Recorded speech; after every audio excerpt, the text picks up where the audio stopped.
তুই জানিস তো আমার বাবা মা তো আমাকে আইফোন কিনে দেবে। আমার বাপ তো গরিব মানুষ, আইফোন কিনে দিতে পারবে? তো কোনো চিন্তা করার দরকার নেই, আমার বাবা যখন আমাকে আইফোন কিনে দিতে হবে তখন তোকে আমি একটা আইফোন কিনে দেবো, ঠিক আছে? দিবি তো? হ্যাঁ রে, চল। কোচিনে পরীক্ষাতে পড়েছিস কিছু? আমার তো কিছু পড়া হয়নি, আমাকেও বাড়ি গিয়ে পড়তে হবে, সময়ই পাচ্ছি না আমি। চল ঠিক বাড়ি যাই তাড়াতাড়ি। দেখিস দুজন আসছে। ধর ধর ধর।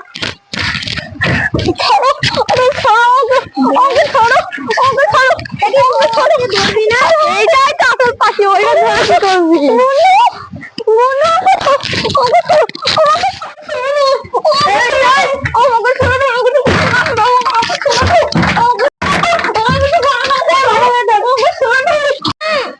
ভালো কিন্তু আবার ঠিক আছে।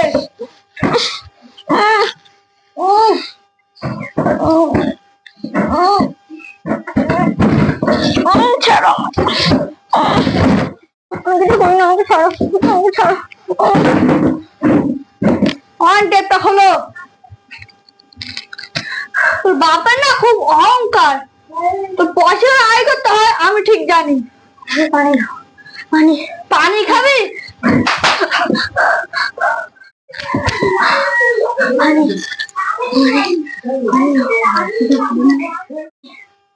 পানি কোনটা তো ফোন করবো? ওকে বল নাও।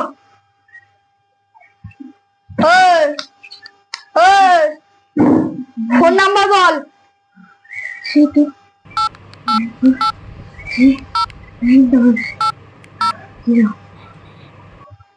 হ্যালো,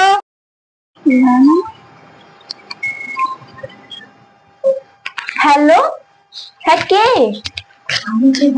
আমি কে জানার দরকার নেই, তোমার মেয়ে আমার কাছে আছে। 10 লাখ টাকা নিয়ে এসো। তোমরা দয়া করে আমার মেয়েকে কিছু করো না, আমি এক্ষুনি তোমাদের 10 লাখ টাকা নিয়ে যাচ্ছি।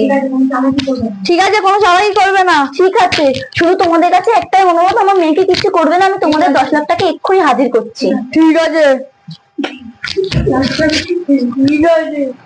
বাবা, এত টাকা নিয়ে যাচ্ছিস, ওখানে যাওয়াটা উচিত? আমাদের থানায় নতুন একটা স্যার আসছে, ওই স্যারটা হয়তো নিশ্চয়ই সততা। কোথায় গেছে? স্যারটার কাছে আগে যাই। এত টাকা নিয়ে যাচ্ছি, বাইরে আবার বৃষ্টিও পড়ছে, ভয়ও লাগছে, এত টাকা নিয়ে যাচ্ছি।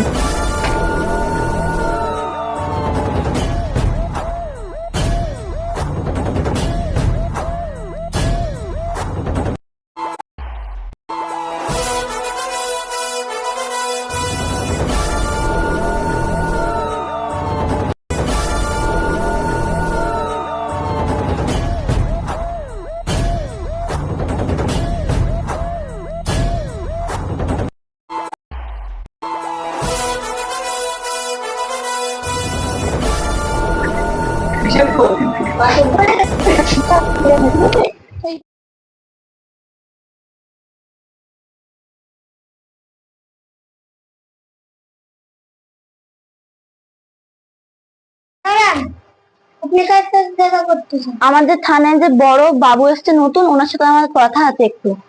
একটি মহিলা আপনার সাথে দেখা করতে পাঠান আসতে বলেছে বাবু। স্যার, হ্যাঁ বলুন। স্যার, প্রধান আমাকে ফোন করেছে সকালবেলা, বলছে যে তোমার মেয়ে আমার হাওলার হচ্ছে। আমার মেয়ে সকালবেলা পড়তে গিয়েছিল তার বান্ধবীর সাথে। তো আমি অনেকক্ষণ চিন্তা করছিলাম যে আমার মেয়েটা আসছে না, তারপরে কিছুক্ষণ পরে আমার ফোন আসলো যে তোমার মেয়ে আমার হাওলার রয়েছে, 10 লাখ টাকা নিয়ে যাও, কোনো চালাকি করবে না। আমি 10 লাখ টাকা নিয়ে যাচ্ছিলাম, কিন্তু আমার মনে হলো যে 10 লাখ টাকা নিয়ে যাচ্ছে আমার মনে হয় ভুল হচ্ছে। তাই জন্য আমি শুনলাম যে আমাদের থানায় আপনি এসছেন, ওই জন্য আমি আসলাম। বললাম যে অবশ্যই থানা থেকে স্যারদের সাথে কোনো কথাটা বলা দরকার।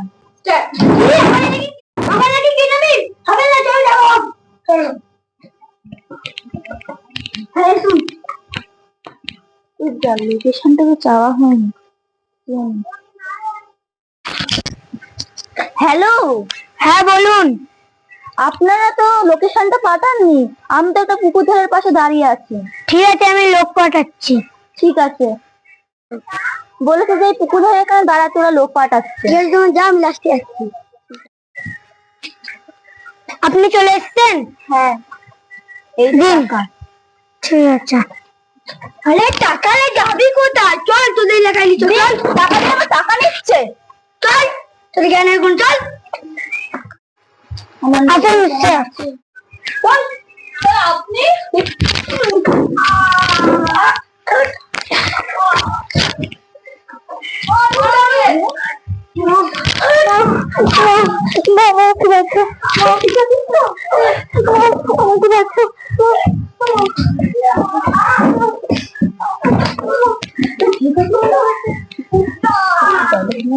মেয়েকে তোমার হাতে তুলে দিচ্ছি, তুমি মেয়েকে ভালোভাবে পড়াশোনা করাবে। আপনি আমি আপনাকে সেলুট করতে চাই। জয় হিন্দ। জয় হিন্দ।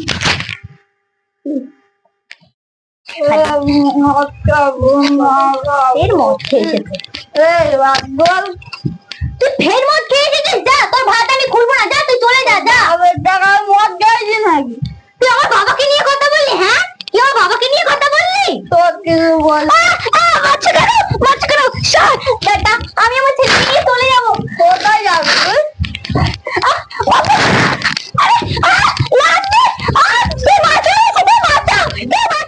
অনেক বৃষ্টি পড়ছে যে। হ্যাঁ, বৃষ্টি এক ঝড়ে হয়ে যাচ্ছে। আরে এদের বাড়ি খুব চেলামেলি হচ্ছে। দেখতে আমি যেন সবসময় এসে মারধর করে মদ খেয়ে। স্বামীটা কিন্তু বদমাইশ। দেখ কিরকম মারছে, আমরা গেলে আবার আমাদের ঘরে মারবে। একটা ফোন আছে, যাও তো ওখানে কি আছে দেখে এসো। হ্যালো। হ্যাঁ হ্যাঁ বলো। হ্যাঁ বলুন, কি হয়েছে? কোনটা? ওখানে একটা লোক তার বউকে সেই যে মদ খেয়ে এসে মারছে। ঠিক আছে চলুন দেখে। ঠিক আছে, ঠিক আছে, ফোনটা রাখছি। সাইডে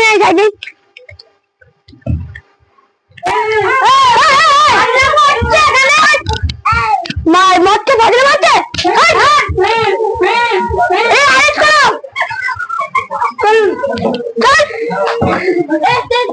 আপনি নিজের এবারের মধ্যে ক্ষমা করে দিন স্যার। এবারের মধ্যে ওকে ক্ষমা করে দিন। আমাদের ছোট্ট সংসার ভেঙে যাবে স্যার। ওকে ছেড়ে দিন স্যার। দেখেছিস, দেখ তোর স্ত্রীকে